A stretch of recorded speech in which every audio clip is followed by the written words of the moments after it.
ನಮಸ್ಕಾರ ವೀಕ್ಷಕ ಬಂಧುಗಳೇ ಮತ್ತು ಆಧ್ಯಾತ್ಮ ಪ್ರಿಯರೇ. ನಾನು ನಿವೃತ್ತ ಪ್ರಾಧ್ಯಾಪಕ ಡಾಕ್ಟರ್ ಅರ್ಜುನ್ ಪಂಗಣ್ಣವರು. ನನ್ನ ಯೂಟ್ಯೂಬ್ ವಾಹಿನಿಯ ಆದಿಗುರು ವಾಲ್ಮೀಕಿ ಅಧ್ಯಾತ್ಮ ಬೆಳಕು ಚಿಂತನ ಕಾರ್ಯಕ್ರಮದ 30ನೇ ಸಂಚಿಕೆ ಮತ್ತು ಕೊನೆ ಸಂಚಿಕೆಗೆ ತಮ್ಮೆಲ್ಲರಿಗೂ ಸ್ವಾಗತ. ನಾನು ಇಲ್ಲಿವರೆಗೆ ಆದಿಗುರು ವಾಲ್ಮೀಕಿಯವರು ರಚಿಸಿದ ಮಹಾರಾಮಾಯಣ ಅರ್ಥಾತ್ ಯೋಗ ವಾಸಿಷ್ಠದ 6 ಖಂಡಗಳಲ್ಲಿ ಕೆಲವು ಆಯ್ದ ಶ್ಲೋಕಗಳನ್ನು ಅವುಗಳ ಮುಖಾಂತರ ಅವರ ಮೂಲ ಆಧ್ಯಾತ್ಮ ತತ್ವ ವಿಚಾರಗಳನ್ನು ಇಲ್ಲಿವರೆಗೆ ನಾವು ತಮ್ಮೊಂದಿಗೆ ಹಂಚಿಕೊಂಡಿರುವೆ. ಇವತ್ತಿನೇನಿದೆ ಆ ಒಂದು ಗ್ರಂಥದ ನಾನು ಆಯ್ಕೊಂಡ ಕೊನೆಯ ಆಧ್ಯಾತ್ಮ ತತ್ವ ವಿಚಾರವಾಗಿದೆ. ತಮ್ಮೆಲ್ಲರಿಗೂ ಸ್ವಾಗತ. ಈ ಆಧ್ಯಾತ್ಮ ತತ್ವ ವಿಚಾರಣೆಯನ್ನು, ಚರ್ಚೆಯನ್ನು, ಚಿಂತನೆಯನ್ನು ನಡೆಸುವ ಪೂರ್ವದಲ್ಲಿ ನಾವು ಆದಿಗುರು ವಾಲ್ಮೀಕಿಯವರಿಗೆ ನಮ್ಮ ನಮನ ಮತ್ತು ಪ್ರಾರ್ಥನೆಯನ್ನು ಸಲ್ಲಿಸೋಣ. ಓಂ ನಮೋ ವಾಲ್ಮೀಕಿ ಕೋಕಿಲಂ ಮಧುರಂ ಸುಂದರಂ ವಾಲ್ಮೀಕಿ ನಾಮಂ ಮಧುರಂ ಸುಂದರಂ ವಾಲ್ಮೀಕಿ ನಾಮಂ ಜ್ಞಾನಂ ಧರ್ಮಂ ಕರ್ಮಂ ರಾಮಾಯಣಂ ಜ್ಞಾನಂ ಧರ್ಮಂ ಕರ್ಮಂ ರಾಮಾಯಣಂ ಬ್ರಹ್ಮಸತ್ವಂ ಆತ್ಮಂ ದೇಹಾತ್ಮಂ ಬ್ರಹ್ಮಸತ್ವಂ ಆತ್ಮಂ ದೇಹಾತ್ಮಂ ವಂದೇ ವಾಲ್ಮೀಕಿ ಆಧ್ಯಾತ್ಮ ಗುರುವಂ ವಂದೇ ವಾಲ್ಮೀಕಿ ಆಧ್ಯಾತ್ಮ ಗುರುವಂ ನಮೋ ವಾಲ್ಮೀಕಿ ನಾರಾಯಣಂ ನಮೋ ವಾಲ್ಮೀಕಿ ನಾರಾಯಣ.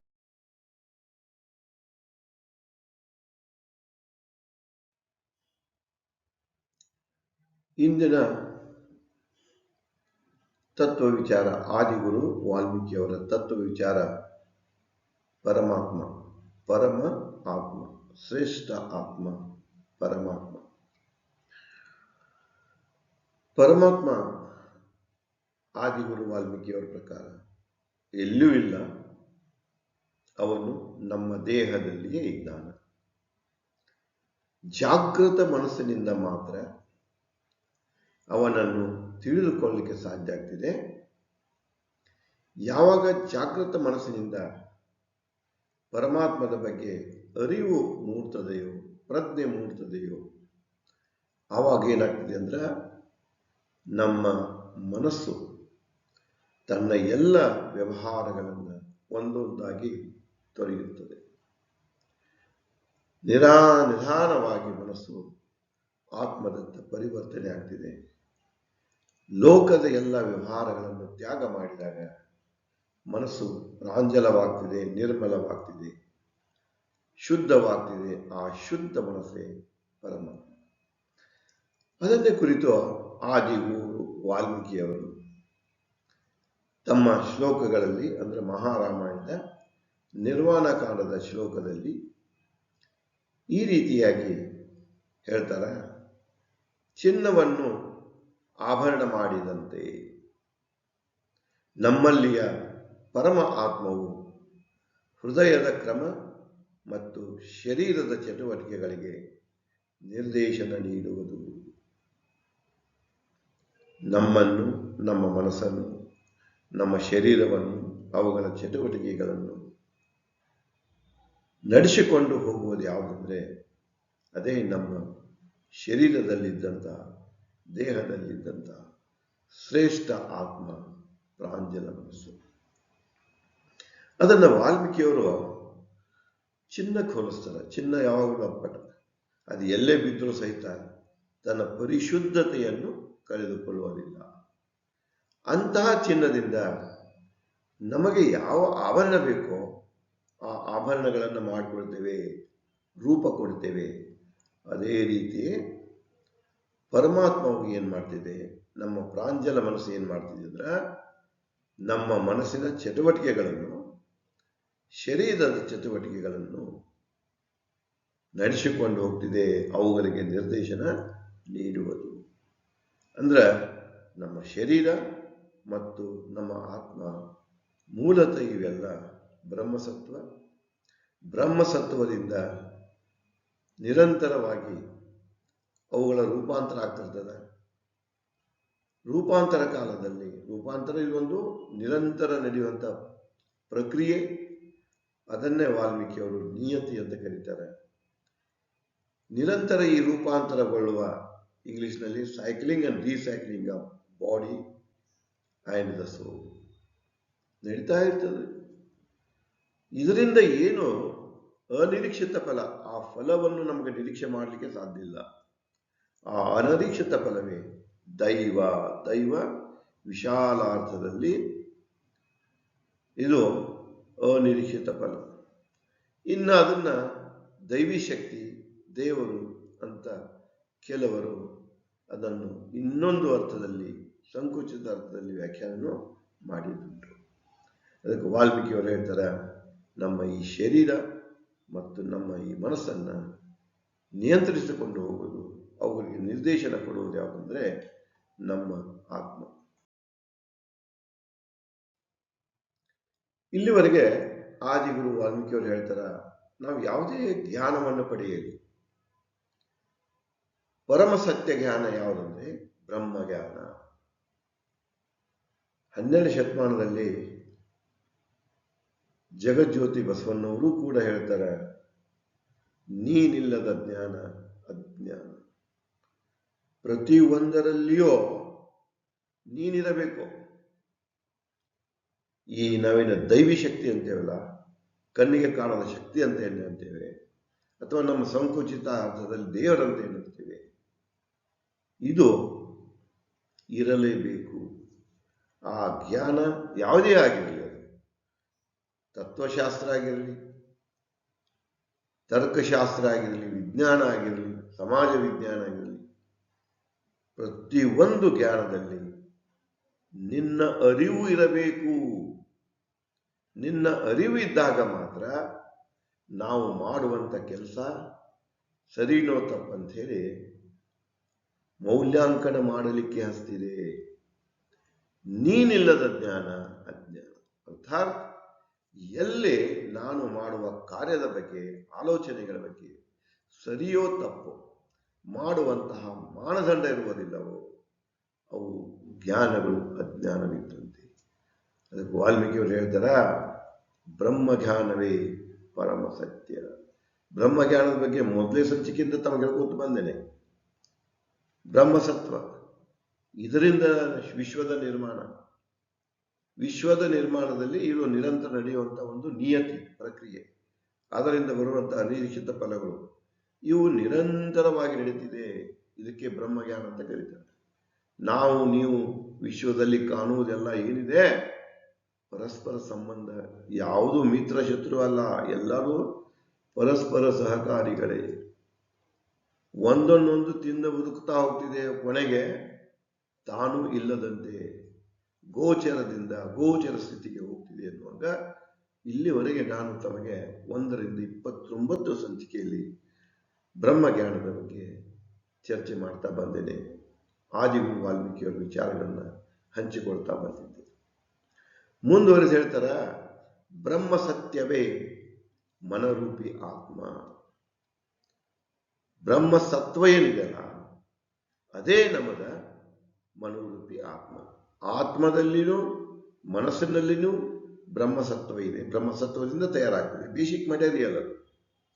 ಶರೀರ ಕೂಡ ಅದರಿಂದ ತಯಾರಾಗ್ತದೆ, ಎರಡೂ ಅದರಿಂದ ತಯಾರಾಗ್ತವೆ. ಅದಕ್ಕೆ ನಮ್ಮ ಮನಸ್ಸು ಕೂಡ ಇದು ಏನಿದೆಯಲ್ಲ ಇದು ಆತ್ಮ, ಮನರೂಪಿ ಆತ್ಮ.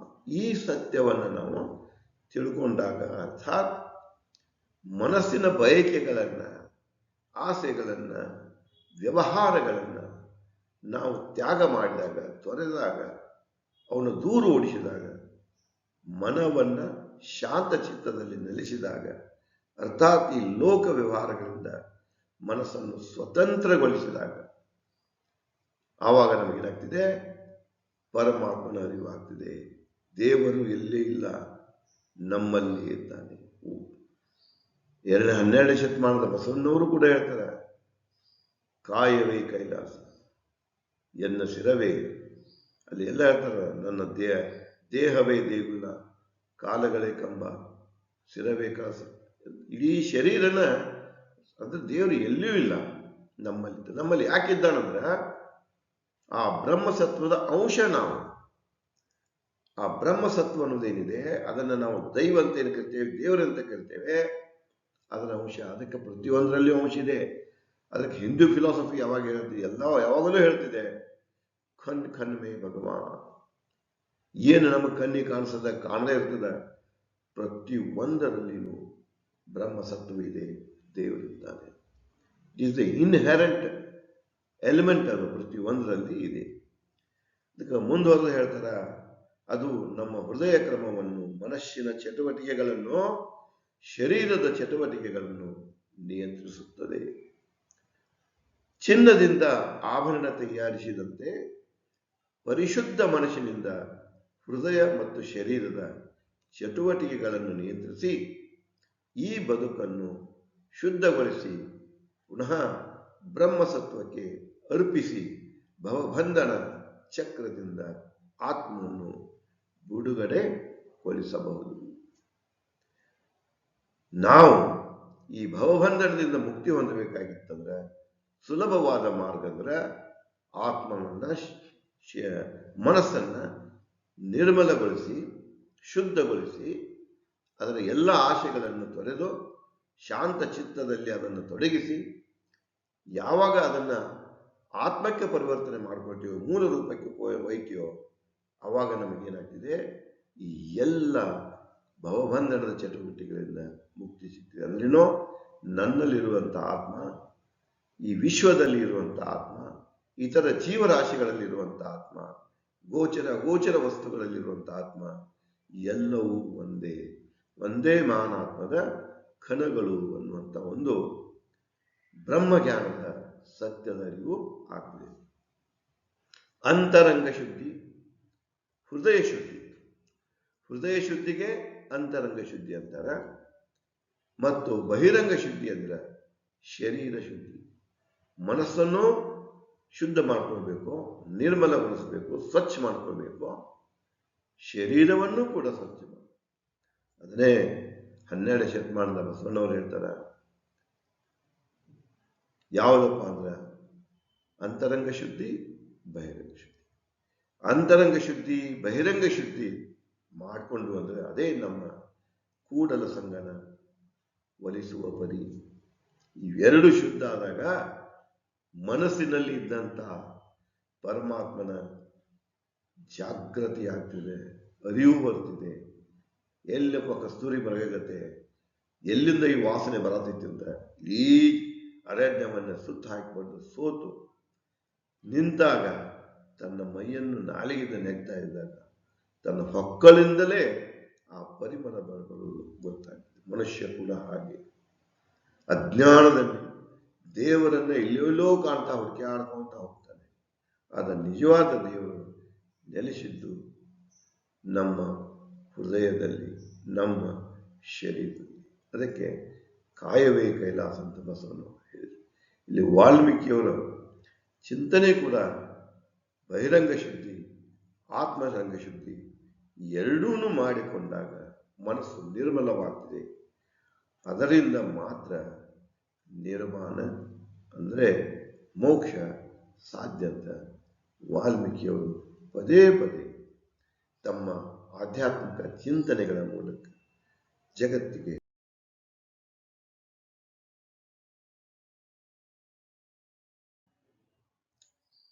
ಕೈವಲ್ಯ, ಮೋಕ್ಷ, ಸ್ವರ್ಗ ಇವುಗಳನ್ನು ನಾವು ಹೊಂದಬೇಕಾದರೆ ಒಂದೇ ಅರ್ಥ ನೀಡುವಂಥ ಈ ವಿಭಿನ್ನ ಶಬ್ದಗಳಿವೆ, ಪದಗಳಿವೆ. ಮೋಕ್ಷ ಅಂದರೆ, ನಿರ್ವಾಣ ಅಂದರೆ ಮನಸ್ಸನ್ನು ಶಾಂತ ಚಿತ್ತದಲ್ಲಿರುವುದು. ಅದನ್ನೇ 12ನೇ ಶತಮಾನದ ಅಲ್ಲಪ್ರಭು ಅವರು ಶೂನ್ಯ ಸಂಪಾದನೆ ಅಂತಿದೆ. ಇತ್ತ ಸತ್ಯವಿಲ್ಲ, ಅಸತ್ಯವಿಲ್ಲ, ಬೆಳಕು ಇಲ್ಲ, ಕತ್ತಲು ಇಲ್ಲ. ಈ ಎರಡೂದರ ಮಧ್ಯೆ ನಿರ್ಲಿಪ್ತ ಮನಸ್ಸು ಯಾವುದಕ್ಕೂ ಮನಸ್ಸನ್ನು ಅಂಟಿಕೊಳ್ಳುವುದಿಲ್ಲ. ಮೋಕ್ಷ ಹೊಂದಲು ಪರಮ ಆತ್ಮದ ಅರಿವು ಮುಖ್ಯ. ಪರಮ ಆತ್ಮದ ಅರಿವಾಗಬೇಕಾಗಿತ್ತಂದ್ರೆ ಮನಸ್ಸನ್ನು ನಿಯಂತ್ರಣದಲ್ಲಿಡಬೇಕು, ಶಾಂತ ಚಿತ್ರದಲ್ಲಿಡಬೇಕು. ಆವಾಗ ನಮ್ಗೆ ಜಾಗೃತ ಮನಸ್ಸಿನಿಂದ ಅರಿವು ಸಿಗ್ತಿದೆ. ಯಾವ ಅರಿವು ಅಂದ್ರೆ ಸತ್ಯದ ಅರಿವು. ಸತ್ಯ ಯಾವುದಂದ್ರೆ ನಾವು ಈ ವಿಶ್ವದಲ್ಲಿರುವಂಥ ಪ್ರತಿಯೊಂದು ಜೀವರಾಶಿ, ವಸ್ತು ಅಥವಾ ಗೋಚರ ಅಗೋಚರ ವಸ್ತುಗಳಾಗಲಿ, ವಿಶ್ವ ಆಗಲಿ, ಏನೇ ಇರಲಿ,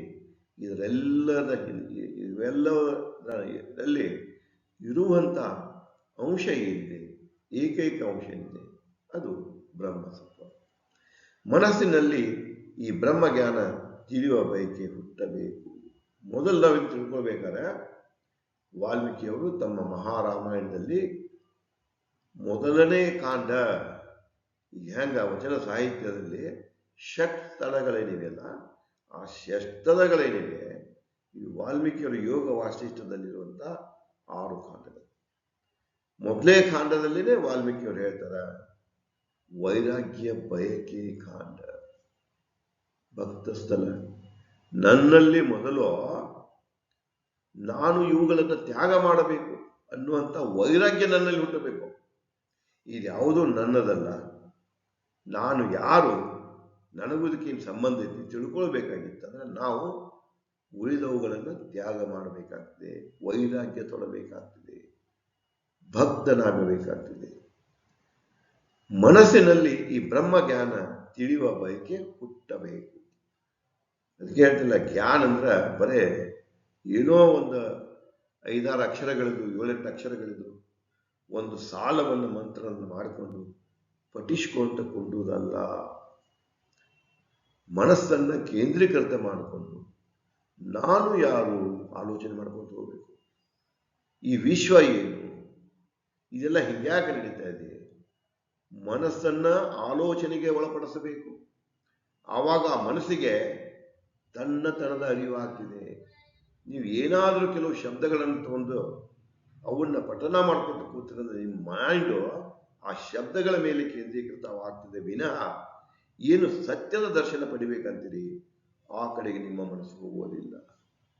ನೀವು ಕಣ್ಣು ಮುಚ್ಚಿಕೊಂಡು ಉಸಿರ ಹಿಡ್ಕೊಂಡು ಧ್ಯಾನ ಮಾಡೋದ್ರೇನು, ನಾನು ಯಾರನ್ನು ಆಲೋಚನೆಗೆ ಹೋಗಬೇಕು. ಇವನ್ನ ನೀವು ಆಲೋಚನೆ ಮಾಡ್ತಾ ಹೋಗ್ಬೇಕು, ಅವಾಗ ನಿಮಗೆ ಜ್ಞಾನ ಸಿಗ್ತಿದೆ. ಬರೇ ಹೋಗಿ ಕೆಲವೊಂದು ಅಕ್ಷರಗಳ ಮಂತ್ರವನ್ನು ಪಠಿಸಿಕೊಂಡು ಬಂದೆ, ತಿಳ್ಕೊಂಡು ಬಂದೆ ಅಂದ್ರೆ ಅದು ಜ್ಞಾನ ಆಗುವುದಿಲ್ಲ. ಅವರಿಗೆ ಎಂದೂ ಸತ್ಯದ ದರ್ಶನವಾಗುವುದಿಲ್ಲ. ಸತ್ಯ ಅಂದ್ರೆ ವಾಸ್ತವಿಕತೆ, ವಾಸ್ತವ್ಯದ ಅರಿವು ಮತ್ತು ಆಚರಣೆಯೇ ಸತ್ಯ ಅಂತ ವಾಲ್ಮೀಕಿ ಅವರು ಹೇಳ್ತಾರೆ. ವಾಸ್ತವ ಅಂದ್ರೆ ಏನು, ಈಗ ನಾನು ಮನುಷ್ಯ ರೂಪಿ ಇದ್ದೇನೆ, ಮನಸ್ಸೈತಿ, ಎರಡೂದ್ರ ಮೂಲ ಯಾವುದು, ಇವು ಎಲ್ಲಿಂದ ಬಂದು, ಈಗ ಬಂದು, ಹಿಂದಿದ್ದೋ, ಮುಂದೆ ಬರ್ತಾವಿಲ್ಲೋ, ಇವುಗಳ ಆಲೋಚನೆ ಆಗಬೇಕು. ನೀನು ಮಾಡ್ಬೇಕಾದನ್ನ ಹೇಳಿದವರಿಲ್ಲ. ಯಾರಲ್ಲಿ ಬೈಕ್, ಅದಕ್ಕೆ ಮೊದಲು ಬೇಕೋ ಆತ್ಮದ ಬಗ್ಗೆ ತಿಳ್ಕೊಳ್ಬೇಕ, ನಾನು ಯಾರು ಅಂತ ತಿಳ್ಕೊಳ್ಬೇಕಾಗಿದೆ. ಅದಕ್ಕೆ ಬಯಕೆ ಬೇಕು, ಆ ಬಯಕೆ ಹುಟ್ಟಬೇಕು. ಅವಾಗ ಮಾತ್ರ ನಮಗ ಏನಾಗ್ತಿದೆ, ಈ ದಾರಿಗಳನ್ನು ಇರಲಿಕ್ಕೆ ಸುಲಭವಾಗ್ತದೆ.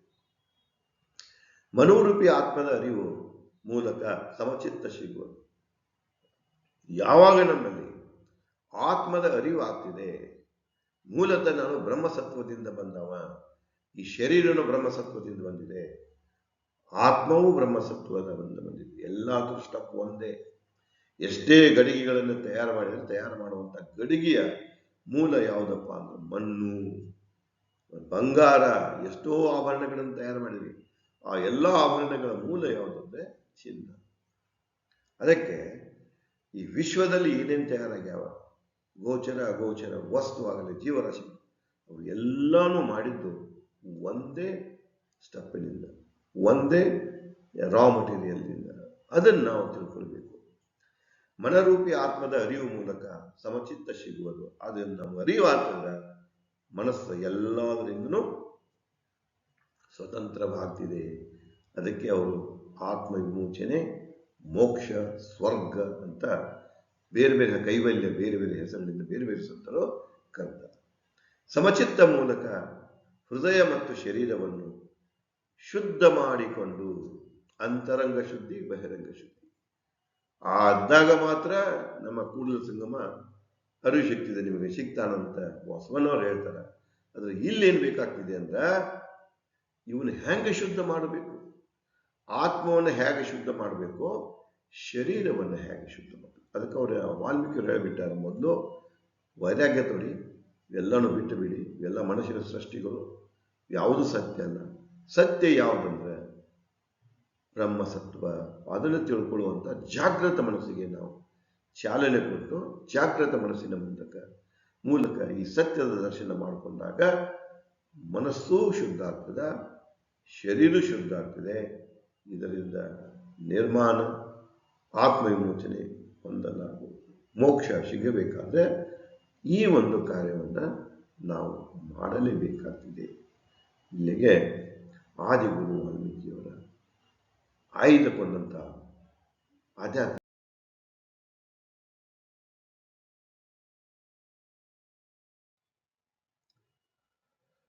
ವೀಕ್ಷಕ ಬಂಧುಗಳೇ, ಆಧ್ಯಾತ್ಮ ಪ್ರಿಯರೇ, ಆದಿಗುರು ವಾಲ್ಮೀಕಿಯವರ ಯೋಗ ವಶಿಷ್ಠ ಅರ್ಥಾತ್ ಮಹಾರಾಮಾಯಣ, ಈ ಮಹಾರಾಮಾಯಣದ ತತ್ವಗಳ ಯಾವಾಗ ಹುಟ್ಟುಕೊಂಡಿವೆ ಅಂದ್ರೆ, ಈಗ ಬಾಲರಾಮನಿಗೆ ವೈರಾಗ್ಯ ಬಂದಿರ್ತದೆ. ಆ ಹಿಡಿದಾಗ ದಶರಥ ಒಂದು ಸಭೆಯನ್ನು, ಪಾರಮಾರ್ಥ ಸಭೆಯನ್ನು ಕೂಡಿಸಿರ್ತಾನೆ. ಸ್ಪಿರಿಚುವಲ್ ಮೀಟ್ ಅಂತ ಕರಿತೇವೆ, ಪರಮ. ಅಲ್ಲಿ ಎಲ್ಲ ಇದ್ರ ಬಗ್ಗೆ ರಾಮ ಪ್ರಶ್ನೆ ಕೇಳ್ತಾ ಹೋಗ್ತಿರ್ತಾನೆ. ಮೂಲ ಪ್ರಶ್ನೆ ಅಂದ್ರೆ ಇದೆ, ನಾನು ಯಾರು, ನೀವು ಯಾರು, ವಿಶ್ವ ಏನು, ಇದಕ್ಕೇನು ಸಂಬಂಧ ಐತಿ, ಇವ ಮೂಲ ಪ್ರಶ್ನೆಗಳನ್ನು ಬಾಲಕ ರಾಮ ಕೇಳ್ತಾ ಹೋಗ್ತಾನೆ. ಅಗಸ್ತ್ಯ ಮುನಿ, ವಾಲ್ಮೀಕಿ, ಯೋಗ ವಶಿಷ್ಠ ಮುನಿ, ತೀಕ್ಷಣ ಮುನಿ, ಅಲ್ಲೇನು ಮುನಿಗಣ ಸೇರಿರ್ತದ ಮತ್ತು ವಿದ್ವಾಂಸರು ಸೇರಿರ್ತಾರೆ. ಅವರೆಲ್ಲ ಪ್ರತಿಯೊಬ್ಬರು ರಾಮನ ಪ್ರಶ್ನೆಗಳಿಗೆ ಉತ್ತರಿಸುತ್ತಾ ಹೋಗ್ತಾರೆ. ಅದನ್ನೇ ಎಲ್ಲವನ್ನು ಸಂಗ್ರಹಿಸಿಕೊಂಡು ತನ್ನ ಆಲೋಚನೆಗಳನ್ನು ಬಿತ್ತಿ ಒಂದು ರೂಪವನ್ನು ಕೊಟ್ಟು ಇದನ್ನು ಮಹಾಗ್ರಂಥಗಳ ರೂಪದಲ್ಲಿ ಮಹರ್ಷಿ ವಾಲ್ಮೀಕಿಯವರು ಹೊರಗೆ ತಂದಿರ್ತಾರೆ. ಅವು 6 ಕಾಂಡಗಳಲ್ಲಿ 32,000 ಶ್ಲೋಕಗಳಲ್ಲಿವೆ. ಬಹಳಷ್ಟು ಜನ ವಾಲ್ಮೀಕಿ ಅಂದಮೇಲೆ ರಾಮಾಯಣವನ್ನು ತಿಳ್ಕೊಳ್ತಾರೆ, ಮಹಾರಾಮಾಯಣದ ಬಗ್ಗೆ. ಅವರು ಇನ್ನೂ ಮಹಾರಾಮಾಯಣ ಅಷ್ಟೇ ಅಲ್ಲ, ವಾಲ್ಮೀಕಿ ಇನ್ನೂ ಹಲವಾರು ಅವರು ಗ್ರಂಥಗಳಿವೆ. ಕೆಲವೊಂದು ಹೋಗಿಬಿಟ್ಟು ಅವ ಹುಡುಕಿ ತಕ್ಕೊಳ್ಬೇಕಾಗ್ತಿದೆ. ಇನ್ನು ಕೆಲವೊಂದಂತೂ ಆ ಜನ ಆ ಕಡೆಗೆ ಲಕ್ಷ್ಯ ಕೊಟ್ಟಿಲ್ಲ. ಒಂದೇ ರಾಮಾಯಣ ಮೇಲೆ ಅದೇ ಹುತ್ತದ ಕತೆ, ಅದೇ ನಾರದನ ಕತೆ, ಅದೇ ರಾಮಾಯಣ ಮುಗಿತಂತು. ಈ ಥರ ಹಾಗೆಲ್ಲ ವಿಶ್ವದ ಜ್ಞಾನವೇ ಇದರಲ್ಲಿ ಅಡಗಿದೆ. ನನಗನಿಸ್ತದ ನಾವು ಯಾರಂತ ತಿಳ್ಕೊಂಡು ಸದ್ಮಾರ್ಗದಲ್ಲಿ ನಡಿಬೇಕಾದ್ರೆ ಇವು ಬೇಸಿಕ್ ನಾಲೆಜಸ್, ಇವು ಮೂಲ ಪಾಠಗಳು. ಮನುಷ್ಯರಾಗಿ ನಾವು ಹುಟ್ಟಿದಾಗ ಈ ಮೂಲ ಪಾಠಗಳನ್ನು ಕಲಿತುಕೊಳ್ಳಬೇಕು. ಬರೇ ವಾಲ್ಮೀಕಿ ಹೆಸರು ಹೇಳಿಕೊಂಡು ಅವರಿಂದ ಅವರ ಹೆಸರಿನಲ್ಲಿ ಸಿಗುವಂಥ ಅನುದಾನಗಳಿಗಾಗಿ, ಸೌಲಭ್ಯಗಳಿಗಾಗಿ ವಾಲ್ಮೀಕಿ ಅಂತ ಹೊಂಟ್ರೆ, ಮತ ಬ್ಯಾಂಕ್ಗಾಗಿ ವಾಲ್ಮೀಕಿ ಅಂತ ಹೊಂಟ್ರೆ, ನೀವು ನಿಮ್ಮ ಆತ್ಮವನ್ನು ಏನು ಮಾಡ್ತೇವೆ, ವಂಚನೆ ಮಾಡ್ತಾ ಇದ್ದೀರಿ. ನೀವೆಲ್ಲರೂ ಆತ್ಮವಂಚಕರಾಗ್ತೀರ. ಅದನ್ನು ಮಾಡಕ್ಕೆ ಹೋಗ್ಬೇಡಿ. ವಾಲ್ಮೀಕಿಯವರು ಬಂದಾಗ ವಾಲ್ಮೀಕಿಯವರ ತತ್ವಗಳನ್ನು ಬದುಕಿನಲ್ಲಿ ಅಳವಡಿಸಿಕೊಂಡಾಗ ಮಾತ್ರ ನೀವು ವಾಲ್ಮೀಕಿಯ ನಾಮವನ್ನು ನಿಮ್ಮ ನಾಲಿಗೆ ಮೇಲೆ ತಗೊಂಡ್ಬರಕ್ಕೆ ಯೋಗ್ಯರಾಗ್ತೀರಿ, ಅರ್ಹರಾಗ್ತೀರಿ. ಇಲ್ಲದ್ರೆ ಇಲ್ಲ. ನನಗನಿಸ್ತದೆ ಈ 30 ಸಂಚಿಕೆಯಲ್ಲಿ ಆ ದೇವ ವಾಲ್ಮೀಕಿ ನನಗೆಷ್ಟೇ ಜ್ಞಾನ ಕೊಟ್ಟಲ್ಲ ಅಷ್ಟೇ ನಾನು ಹಂಚಿಕೊಂಡಿದ್ದೇನೆ. ಕೆಲವರಿಗೆ ಇದು ಲೈಕ್ ಆಗಿರ್ಬೋದು, ಇನ್ನು ಕೆಲವರಿಗೆ ಅಂತೂ ಒಂದು ಪ್ರಿಜುಡಿಸ್ ಮೈಂಡ್ ಅಂತ ಕರಿತೇವೆ. ನಮ್ಮವರು ಹೇಳಿದಷ್ಟು ಎಷ್ಟು, ಅವರೇ ಹೇಳಿದಷ್ಟು ಎಷ್ಟು, ಹೀಗೆಲ್ಲ ಇದ್ದವ್ರು ಏನು ಹೇಳ್ತಾರೆ ಅಂದರೆ ಅವ್ರ ಮನಸ್ಸಿಗೆ ಆಗಲೇ ಒಂದು ಗೋಡೆಯನ್ನು ಕಟ್ಕೊಂಡು ಕೂತಿರ್ತಾರೆ.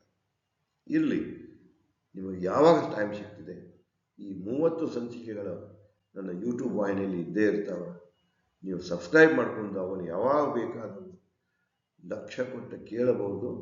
ನಿಮ್ಮಲ್ಲಿ ಏನಾದರೂ ಜಿಜ್ಞಾಸೆ ಪ್ರಶ್ನೆಗಳು ಹುಟ್ಟಿದ್ರೆ ನೀವು ಕಮೆಂಟ್ ಮಾಡಿದರೆ ಅವರಿಗೆ ನಿಮಗೆ ಉತ್ತರವೂ ಸಿಗ್ತಿದೆ. ನೇರವಾಗಿ ನನ್ನೊಂದಿಗೆ ನೀವು ಮಾತಾಡಿ ಉತ್ತರವನ್ನು ಪಡೆಯಬೇಕು. ಇನ್ನು ಮುಂದಿನ ಏನು ಮಾಡ್ತೀನಿ ಅಂದರೆ, ಇದು ಒಂದು ಈ ಕಾರ್ಯಕ್ರಮ ಇವತ್ತಿಗೆ ಎಂಡ್ ಆಗ್ತಿದೆ. ಮತ್ತು ವಾಲ್ಮೀಕಿಯರು ಇನ್ನೊಂದು ಮಹಾಗ್ರಂಥ ಅದೇ ವಾಲ್ಮೀಕಿ ರಾಮಾಯಣ, ಅದರಲ್ಲಿ ಏನೇನೋ ಮೂಡಿ ಬರ್ತಾವ, ಯಾವ ವಿಚಾರಗಳು ಬರ್ತಾವ, ಅದರ ಮೇಲೆ ಒಂದು ಕಾರ್ಯಕ್ರಮವನ್ನು ನಡೆಸಬೇಕಂತಿದೆ. ಈಗಾಗಲೇ ನನ್ನ ಸ್ನೇಹಿತರ ಚಾನಲ್ ಒಂದಿದೆ, ಹೇ ಸೀತಾರಾಮ್ ಅಂತ ಹೇಳಿ.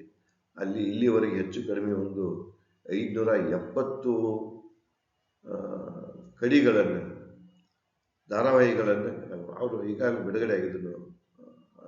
ಬಿಡುಗಡೆ ಆಗಿದೆ, ಕೇಳ್ತಾ ಇರ್ತೀರಿ. ಇನ್ನೂ ನಡೀತಾ ಇದೆ.